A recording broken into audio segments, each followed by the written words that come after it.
Hi everyone, welcome back to the latest episode of the EFL Magazine Business Podcast. Today I have two guests, Chris Geary and Marie Parnell.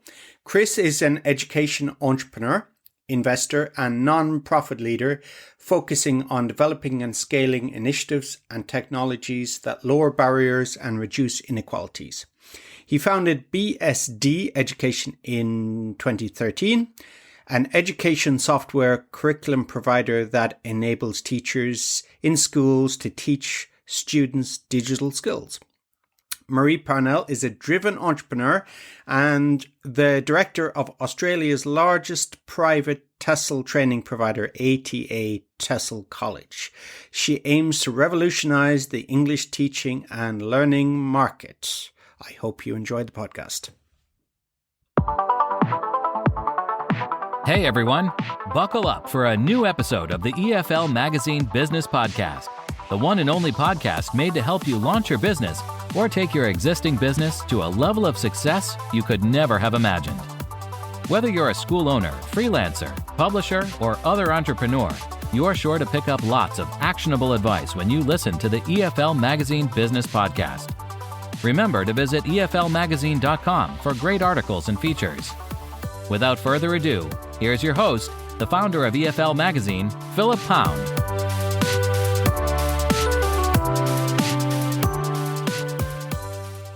Welcome back, everybody, to the latest episode of the EFL Magazine Business Podcast. And today I have two guests. That's, I think, the first time ever for the EFL Magazine Business Podcast. We're really going places. And I have Marie Parnell, and she's the CEO of Australasian Training Academy, ATA. And also Chris Geary from BSD Education. Good morning. Good morning, Philip.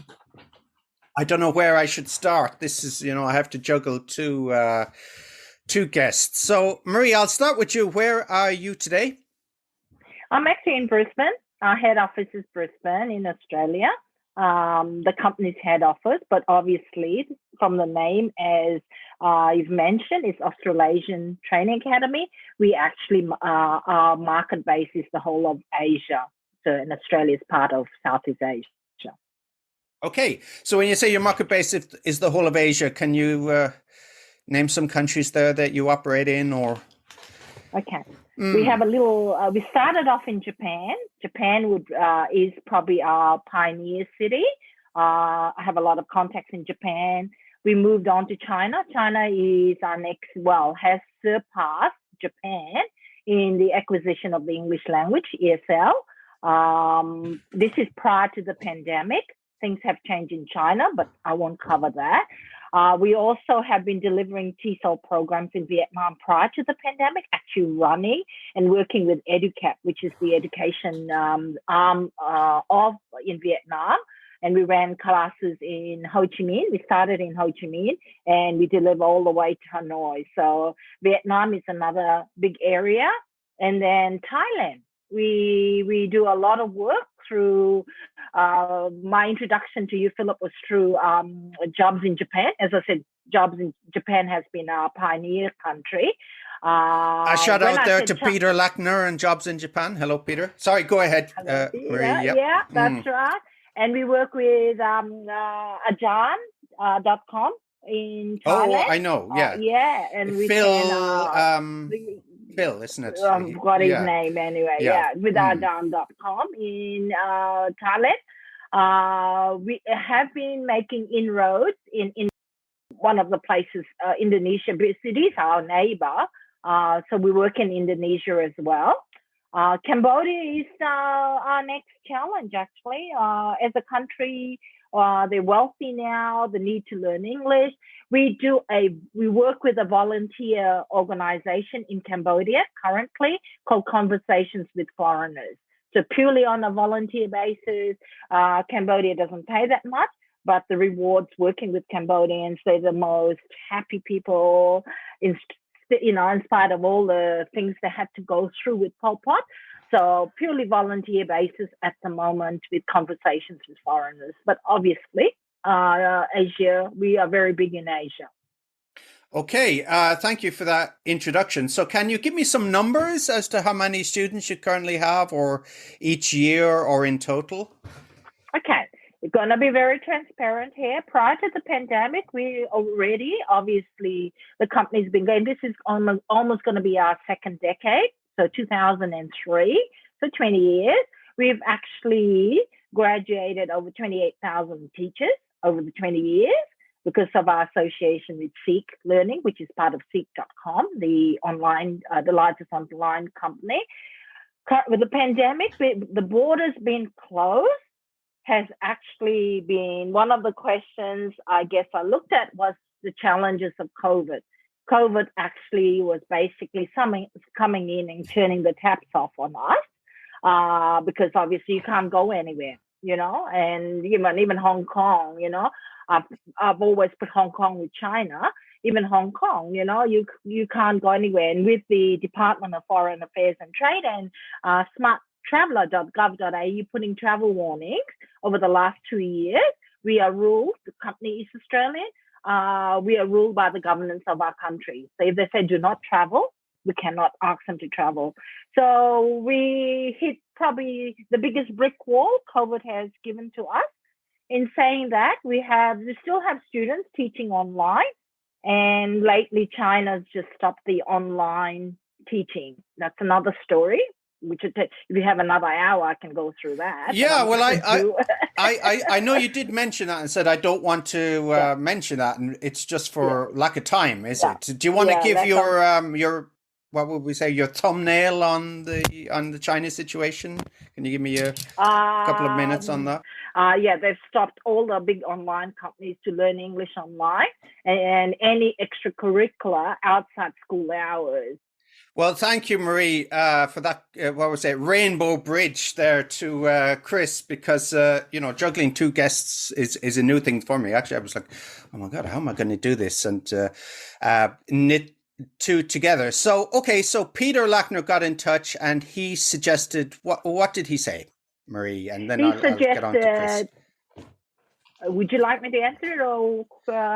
Just first, and then I'll move to Chris. Just quickly, Peter Lackner came to him and said, knowing the challenges of ESL teachers, and I've written an article for you for that, about the challenges of ESL, all the roadblocks, not being able to travel, the online teaching, maybe giving a skill set to my teachers, was already teaching English, giving them a skill set in teaching digital literacy. Obviously, when I spoke to Peter, I said to Peter, my teachers don't know anything about coding. They don't know anything about, obviously, and they go, oh my goodness, you need to be a tech savvy person. He said, no, this program, have a look at it. It's got all the curriculum written all the way, and, really they can teach English.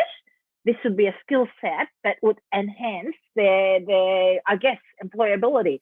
And as a company that focuses on outcomes, I mean, we believe in the best training, obviously, but it's not a standalone. We've always believed in outcome for our graduates. So if you're going to do the training with us, we have I guess we want to make sure there's something for you at the end of it to put to practice what you've learned with us.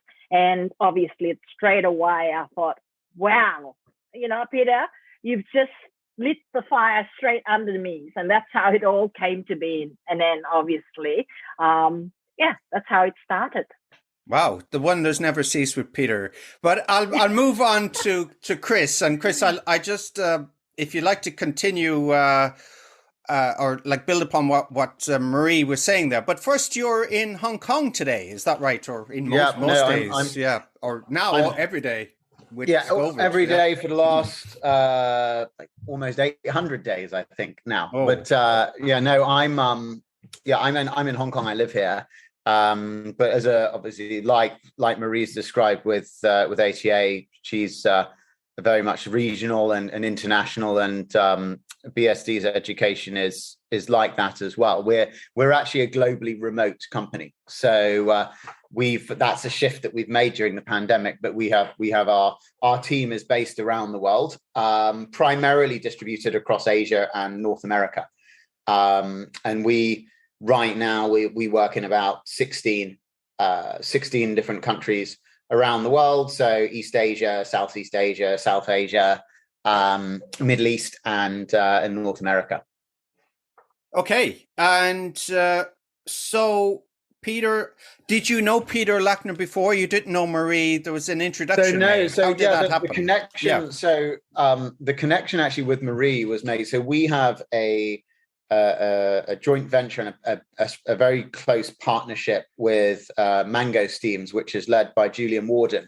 And so it was Julian who, obviously Julian represents us in all of kind of Northeast Asia, and Julian had contact with Marie, and so he'd made the connection of that conversation, and worked closely with Marie, myself, and the rest of our team in saying, okay, how can we make this offering something that would really work? Because there are challenges for maybe someone comes in and sees themselves as, I'm going to go on this English language learning journey, and I'm a native English speaker, so that sounds pretty simple.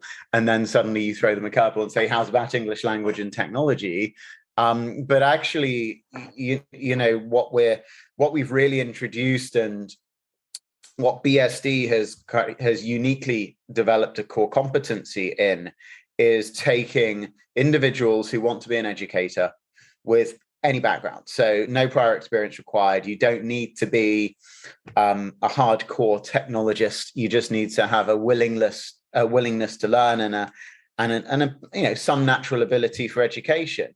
And then we've been able to take people with what we've created with a kind of a scaffold them with software and evidence-based, specially certified curriculum and resources, and then supporting people. You can actually bring them into that education domain quite easily. And they can, obviously an educator progresses in their learning on an ongoing basis. You don't need to know everything to get started. But so we were able to work with Marie, put together a certified learning package with her. And then, this is becoming a huge focus for us. There are demands for technology tutors or digital skills tutors or coding tutors. And the language is pretty interchangeable because it's so developmental. It's not really defined anywhere, but everywhere in the world has shortfalls of technologists to enter the business world. Education systems are not set up to deliver this. Even where you've got teachers in traditional educations willing to take up the challenge, they then often just get smothered and strangled by the bureaucracy of the school that they exist within. And, what the world needs is the world's got this desperate need for a huge capacity of people who want to teach up and young people or adults reskilling about the digital skills that are needed for these amazing careers and job opportunities that are popping up everywhere. And so, we're seeing this as a huge trend for us right now, literally everywhere in the world. And the thing is, like we'd identified with Marie, there's a really close intrinsic connection between English language and technology. Because if you're going to program something, and almost in anything that you learn in technology, you're going to end up programming something, understanding programming languages, coming across programming languages. In many software products, the documentation and the origin language of the product is English. A lot of the thought leadership and methodologies are developed in the English-speaking world still. And so the English language becomes a really important and an interconnected part of being a technologist, having digital skills and being in the kind of that workforce of the future. And then when we extrapolate that, if people think about their careers, when you're working globally, when you're working internationally, you need, call it that global language. And English is still a global language of business. Like it, lump it, that's not what we're debating. It's a fact. And so, within that, English language, technology learning are intrinsic and they are highly interconnected. And at the base level, if you are someone who says, I want to gig, I want to be my own boss, I want to travel the world, I want to earn good money when I'm doing it, this is one of the best ways to do it right now. Mm-hmm. So, for speaking to Julian a few months back, and maybe during the TOEFL conference back in August, people are under the impression, especially English language teachers, okay, this is all people who are good at mathematics. So, what Julian said and what you're saying, Chris, is that's actually not the case. That No, yeah, it's really not. It's, people have this, call it, they have, when they think about digital skills and technology, the mind very quickly goes to software engineers. Yeah. And software engineers are a very particular breed of human. And well, maybe in the future, a particular breed of robot, who knows, with where AI is going. Software engineers are individuals that have taken a long and intensive journey into writing programming languages and creating software from the ground up, and that with a foundation in computer science. But that's a tiny percentage of what digital skills actually represents. When we look at digital skills in the real world now, and there's this massive kind of alphabet soup of technologies and acronyms that go behind it. But you've got in the end, you've got people who create content, you've got people who analyze data, you've got people who design.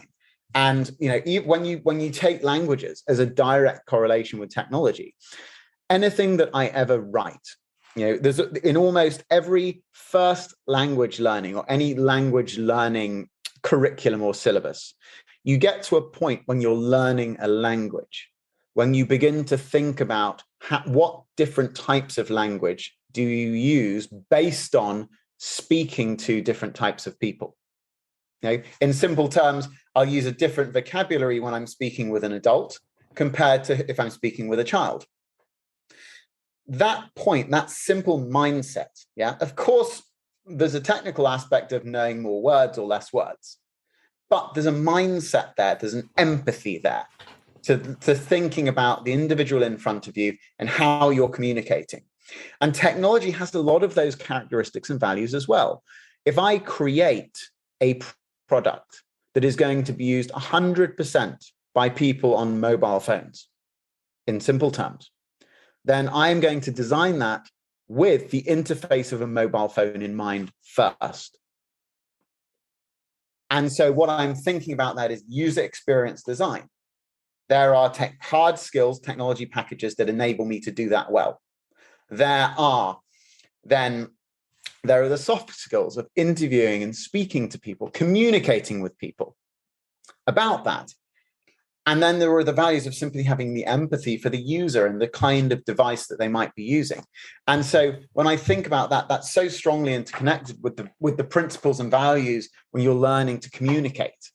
And if you're learning to write in the English language and then you're writing something that's then going to be read on a mobile phone, everything's in the same place. You're using the language, you're thinking about the font setting that you're using and all of those different things in order to make the reading experience of what you've created as strong as possible. And so this is where the learning of a language and technology has become intertwined. It's not separate anymore.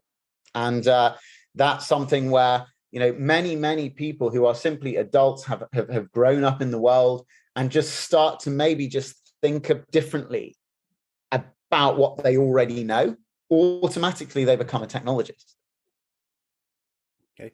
So, Marie, I wanted to bring you in here on that. So the potential for technology in the classroom and the job opportunities. Job opportunities. At the moment, as I said, we've launched during the pandemic, the online teaching. I agree with Chris, giving them the additional skill set so that they can they're already tutoring students that are learning English as a second language. And I'm always, any business that I've set up, I've always had the end result, and that is the users, which is other students, in my case, the graduates of ATA TESOL, and giving them an opportunity to use it. And as I said, from speaking with Peter, it sort of lit the fire straight underneath me, because I can see the trend is, you're right, any job, if you look at, and as I said, our association with SEEK learning because of seek.com. One of the things I do on research is go through all the advertisements. Even just any normal job, they're looking for digital literacy. So if you want a job nowadays, if you don't have those skills, you're not going to get work, even if you have the qualifications.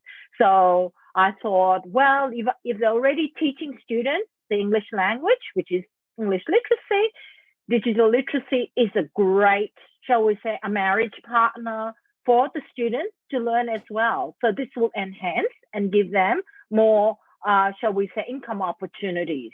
So because we do actually have a challenge in technology at the moment with AI, being able to, you can now, get programs that translate and teach and all that, but you'll never ever replace the social economic aspect of it, where you can see the teacher socially teaching and, they have all the expressions and they'll never replace it.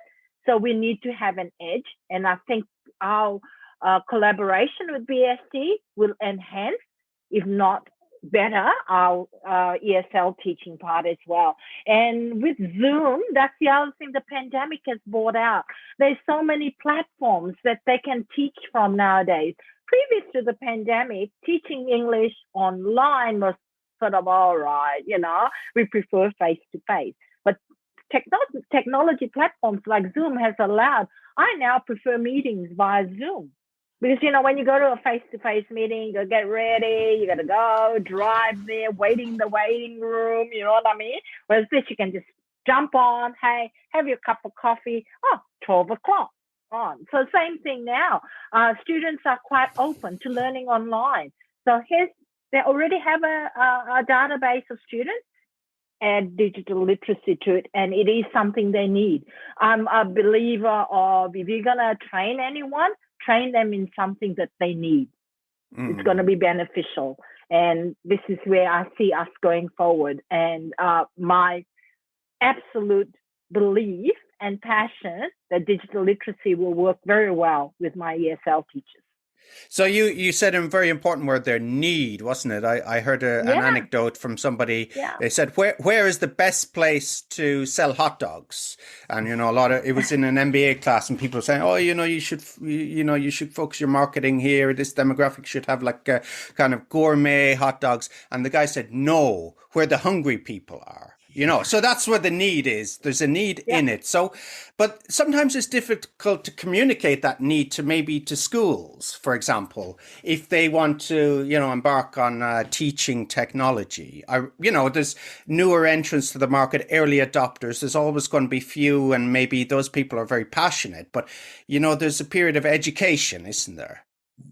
Are you finding that for schools to adopt teaching technology? A take on that is on from my side, because we've been call it the focus of BSD from the start has been enabling educators, and the first place obviously you go for that is schools.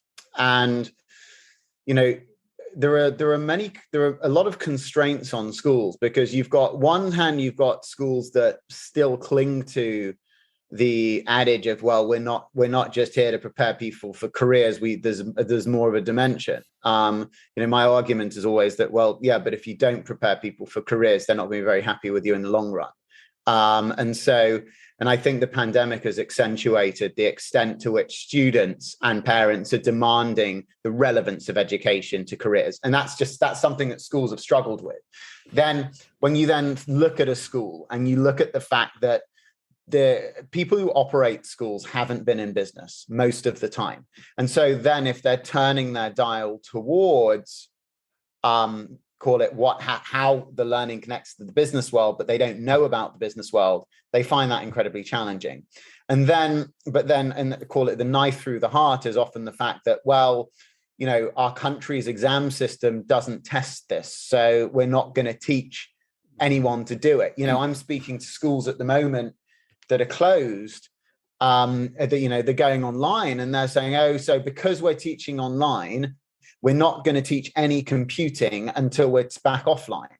If you think about that for a second, it's a little bit weird. But but the fact is, it's when you think of it from the school's perspective, it's about, Well, they're going to reduce everything back to simply the test. And so obviously there's a massive issue with the organizations in the world that set the tests. But what this means is, to draw this back to what Marie and I have teamed up to bring to the world, is we can't rely on schools.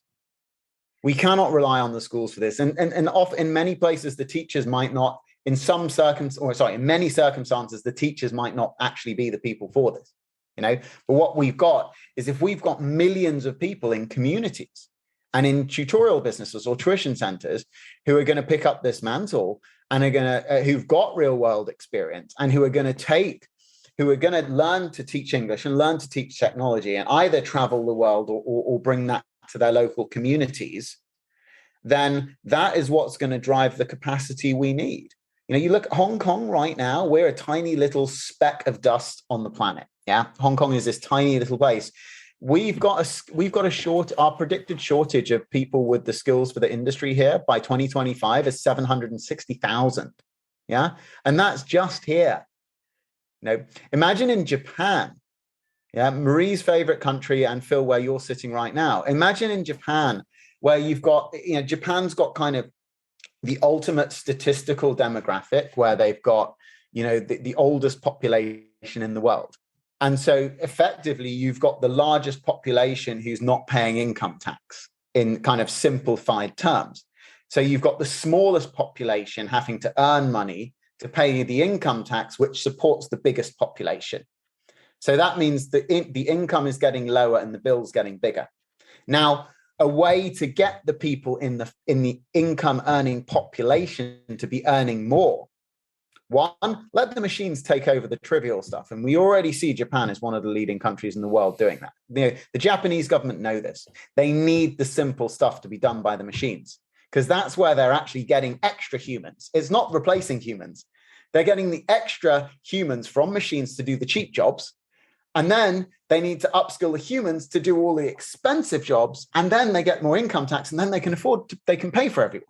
And how do you do that? You need an army of people who are going to be coming to Japan, or people who are already in Japan, who can teach digital skills and can upskill the population.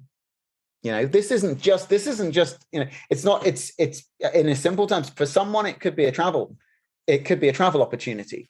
But when you look at populations like this, when you look at the entirety of Europe, when you look at Japan, when you look at China, you are going to be, this is a global economic imperative. And that's where we're just getting started now, but this is the future. This is what we're putting together, is these tutors are really the future of economies developing and functioning in the right way. Okay, so this is fantastic stuff already. And for people who are listening, this is not just a plug for a course, although there is a course which we will talk about with Marie just in a second, but it's about the marketplace and the opportunities that are there. And of course, if people wish to take this course or look further by themselves, that's entirely up to them. But tell me about the opportunity for the course that you're running, Marie. What's traditionally, what kind of courses did you run? Was it traditionally TEFL, CELTA equivalent courses? And do you still run those and run this as well? So can you kind of run through what you offer in your college? Okay, I guess to give you a little bit about my philosophy in business. My philosophy in business is always the obviously coming from training and having a big cohort of teachers, is the fact that the training has to be top of the range, has to be quality, and then there's got to be an outcome for that training. There's, as Chris mentioned as well, schools, have taught the kids, but nothing to prepare them for the workplace. And I've always seen that. I was born in Fiji, so our system was based on the British system. But when I was growing, I'm talking about when we are still part of the British colony. We were a Commonwealth, so that was when I was last in school. So our whole system was based on the British system. And, my belief is, yes, education is fantastic, but education's got to prepare you for the real world. And this has always been my philosophy. So the best training with the best outcome. It's always been the end result for my students, for my graduates, So we've actually, because we are in Southeast Asia, it's the same. It's an acronym for TESOL, TEFL, whatever you want to call it, which is the same thing. So we've actually called ourselves ATA TESOL College, which TESOL is what we promote. But on our certification, we'll have the other acronym, which is TEFL. So we've done we've been doing this for almost 2 decades. In next year will be 20 years.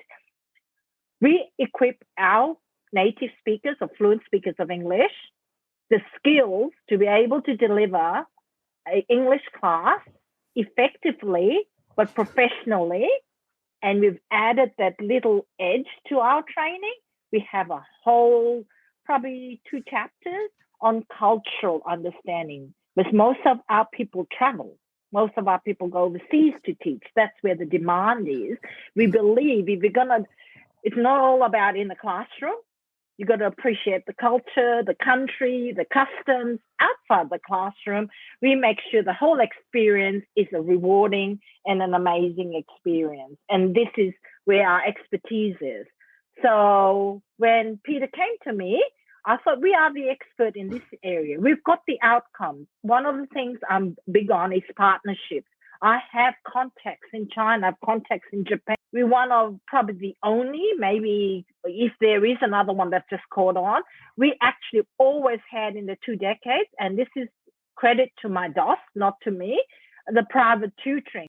So when Peter came to me regarding digital literacy, I guess one of the things I could have done, Chris, is get a whole group of people and put together a program, but that's not how I operate. I always operate in the area where I've got expertise in, and then go to somebody like BSD for their expertise. So the program is actually a combination of 2 great experts rather than me putting it all together and say, hang on, here's ATA's digital literacy.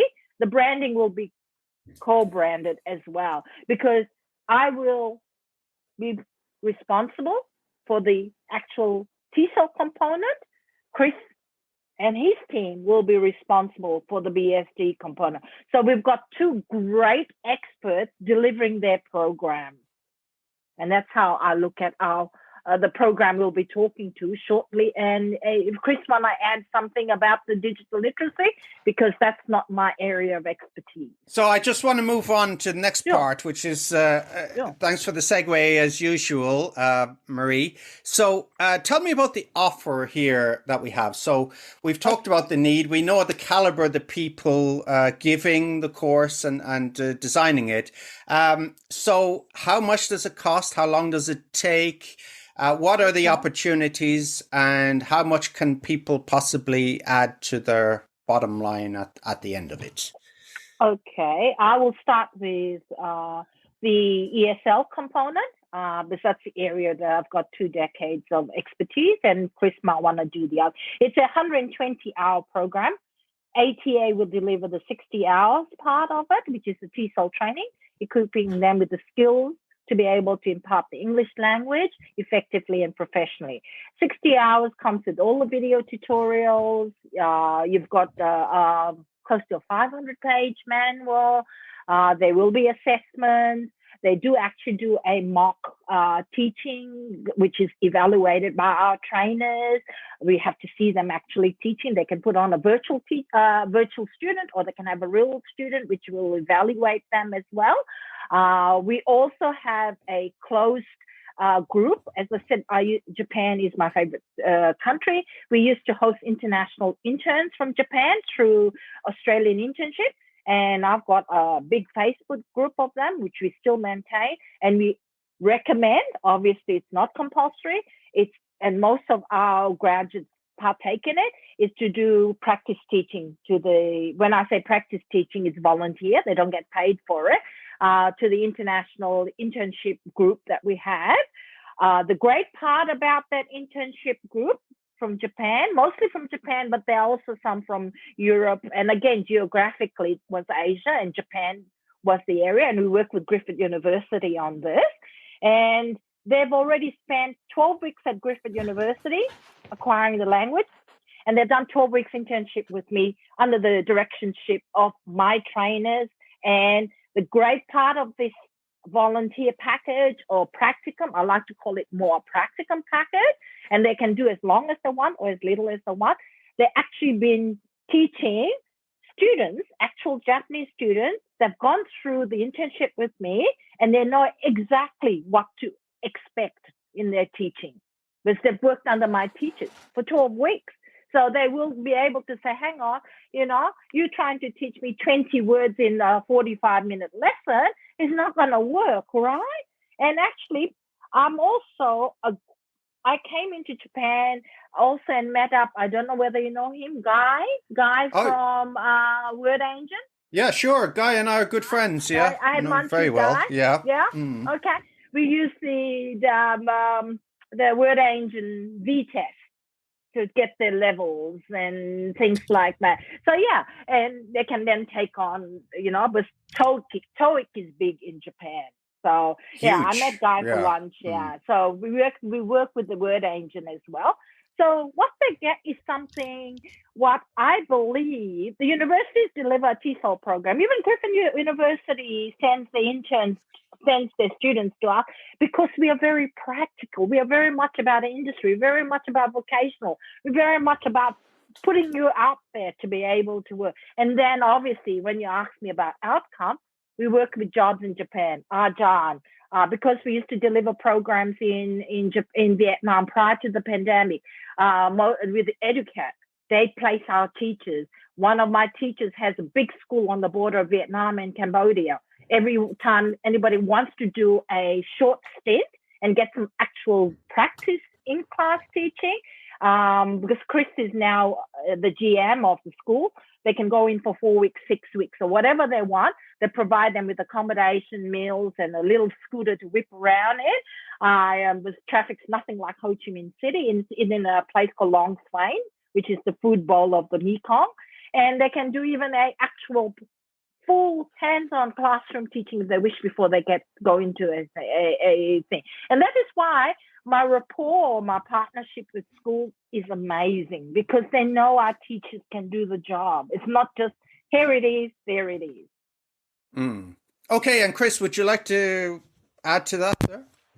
Yeah, so like as Marie said, within the 120-hour program, 60 hours is on TESOL, and then the other 60 hours is on the digital skills, call it bringing that teacher into digital skills. And obviously one of the components one of the first components is we've got some basic upskilling with the teachers coming in. So when we've got the course progression that my professional learning team have created, the first part of that is just some basic upskilling. Now, what we're not trying to do with that, and what we've learned in upskilling thousands of teachers, is we don't want the educator coming in to feel like they've got to remember everything. Okay, so the initial process is really familiarizing the teacher in training or the prospective educator with the resources that they've got, the support that's available to them, and some of the concepts and methodologies of technology. Then the second phase is really giving them some exposure to the hard skills. In the end, we want to get people in that frame of mind when we're training them to teach technology, that it's not a question of learn everything and then try and do it. It's a question of learn a bit and then do it and then go along, because that's the way they're also going to be working with their students. And so we bring them into the learning experience in the same way that they will then transfer that learning experience to their students. I think that's different to an English language teacher because they're coming in with native fluency from the beginning. So we're getting them into a different mindset. It's a slightly different process. And then there are opportunities, of course, for educators, if they're learning with us, to potentially engage in some co-teaching and things with existing BSD classes happening around the world. But in the end, the other piece is they also learn how to, if you like, navigate the educational classroom in relation to tech education. So, what are the types of questions that will come up? How do you answer the questions in a respect to not just providing the student the answer, but when you're talking about technology, how do you challenge the student? to figure it out for themselves, but how do you guide them with the context of the question? So how does it fit to the real world, etc. So that's very much the way that learning journey goes through with the prospective educators. And at the end of that, they finish up with this never-ending support ecosystem. So one of the things we've also found with bringing educators up in the technology domain is it's not a question of just doing and cutting the cord. You've heard Marie speak already about the way that she's taking her educators into Vietnam. There's this kind of ongoing mentorship, really, with the teachers that have qualified with us, and we function in very much that way as well. So we have a virtual team of technology coaches. So any of those educators, once they get into teaching, they're never more than 5 minutes away from a human that can help them and can give them advice in the classroom scenario situation. They can get those coaches to come in, have a look what they're doing, and even give them help debugging a challenge with a kid. So it's really familiarization first, comfortable with some technology upskilling, the in classroom practice of the technology educator, and then finally building trust in the support that will never leave them. And so that's really the process. And at the end of all of that as well, the educator that comes through the program, they finish up with a CPD Standards Office certificate. So this training process that we've created, we've also had it it's called inspected and checked by the CPD Standards Office in the UK, which specializes in professional learning certifications. And so those teachers are coming out with a recognized certification from the process. And they're ready to go to the world to either tutor or to teach group classes. And that's where they go. That's the way the process works. Okay, and can you? I know it's difficult to say from country to country, but what kind of going rate can a technology teacher get? Yeah, so one of the things we look at is typically when you look at market rates, a lot of the rate that a teacher can expect to earn is driven by what a student would expect to pay, and the thing is with a technology classroom or technology teaching and learning, an educator, they can comfortably teach a class online with students up to kind of 12 students. If it's more of a hands-on class, we typically recommend cap at about 12 students. If it's more of a theoretical, if it's a lesson or a workshop where you're directing your students into group discussions and breaking them out into teams, then of course you can build out to more students. But typically what we find is around the Asia region, students pay anything from $10 to $20 an hour for classes, and a teacher who is teaching technology learning can earn anything from anything from about $10 to $20 an hour in the most in the poorest economies, or the most developing economies. But then as soon as you're looking at developed economies, the rate for a technology tutor can go from anything from, and when I'm saying dollars, I'm talking US dollars, from 40 up to 100 US dollars an hour.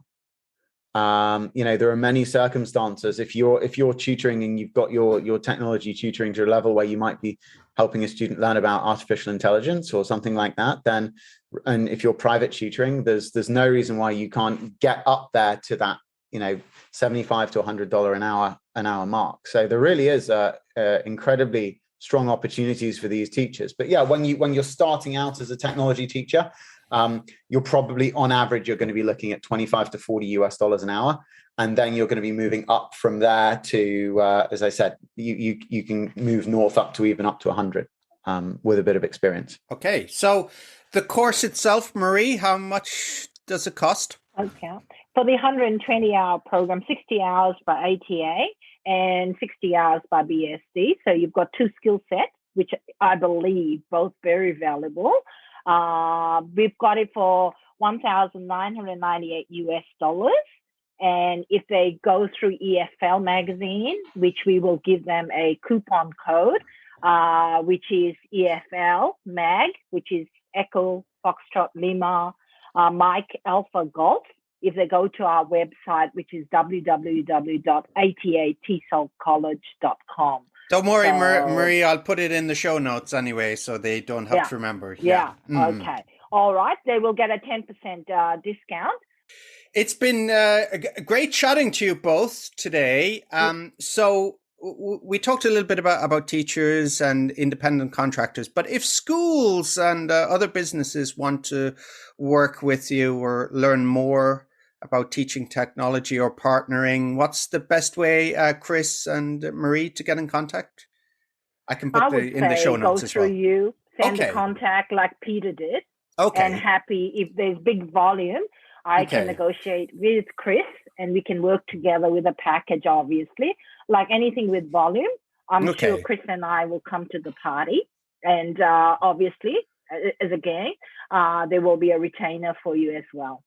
Yeah. Okay. And one of the things I would say with Marie on that as well is, where the school connects with us, they might say, well, this is all great, but how do we know what the teachers are going to teach afterwards? How do we know what they're going to teach and how that lines up with what we do as a school?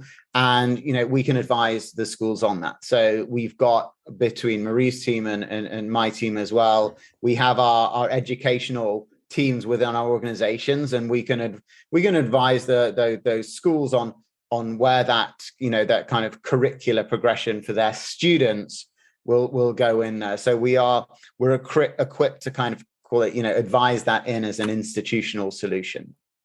Okay, good. So Chris Geary and Marie Parnell, thank you again.